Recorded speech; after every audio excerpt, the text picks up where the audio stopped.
Pre trade deal mother of all deals అని మాట్లాడుతున్నారు కదా! అసలు ఏంటిది? రిపబ్లిక్ డేకి అదే European union president Ursula van der వచ్చారు. దేని గురించి ఇంత జరుగుతుంది అనుకుంటున్నారు గదా! మీకు విషయం తెలుసా? టారిఫ్స్ దాదాపు అన్నిటి మీద 0% అయ్యాయండి.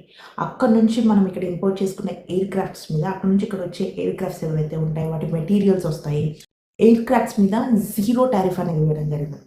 సో దట్ చాలా చాలా అమౌంట్ అనేది తగ్గుతుంది.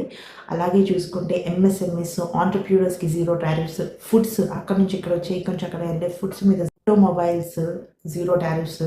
అండ్ ఆటోమొబైల్స్ అంటే మీకు తెలుసు కార్స్ ఎక్విప్‌మెంట్స్ ఇవన్నీ కూడా అదే ఎలక్ట్రిక్ కార్స్, ఎలక్ట్రిక్ వెహికల్స్ మీద. అండ్ అలాగే ఆల్కహాల్ మీద 110%, 100% ఉండేటప్పుడు ఇప్పుడు కొన్నిటి మీద 20, కొన్నిటి మీద 30 అలా బీర్స్, ఆల్కహాల్, వైన్స్ వీటి మీద 40-30% అనేది మెల్లిగా అది కూడా 0% అయిపోతుంది. అలాగే మీకు తెలుసు ఒకవేళ యూఎస్, యూకే వెళ్ళాలంటే ఎన్ని ఉంటాయో ట్రంప్ అయితే మన మీద ఎన్ని ఆంక్షలు విధించారో, కానీ ఇప్పుడు మనం అన్‌లిమిటెడ్ యూరప్ వెళ్ళి మనం చదువుకోవచ్చు, ఫ్రెండ్స్ చదువుకోవచ్చు, వీ కెన్ వర్క్ దేర్ అన్నీ కూడా చేయొచ్చు. అక్కడ నుంచి ఇక్కడ వాళ్ళకి కూడా అన్ని సెక్యూరిటీస్ ఇస్తామనమాట. ఇది ఈ ట్రేడ్ డీల్. అలాగే ఈ ట్రేడ్ డీల్‌లో ముందు ఎలాగున్నాయి, ఇప్పుడు ఎలా ఉన్నాయి టారిఫ్స్, ఎన్నెన్ని ఇంపోర్ట్ అండ్ ఎక్స్‌పోర్ట్ చేస్తాము అనే దాని గురించి ఇంకో రీల్ చేస్తాను. Wait and watch.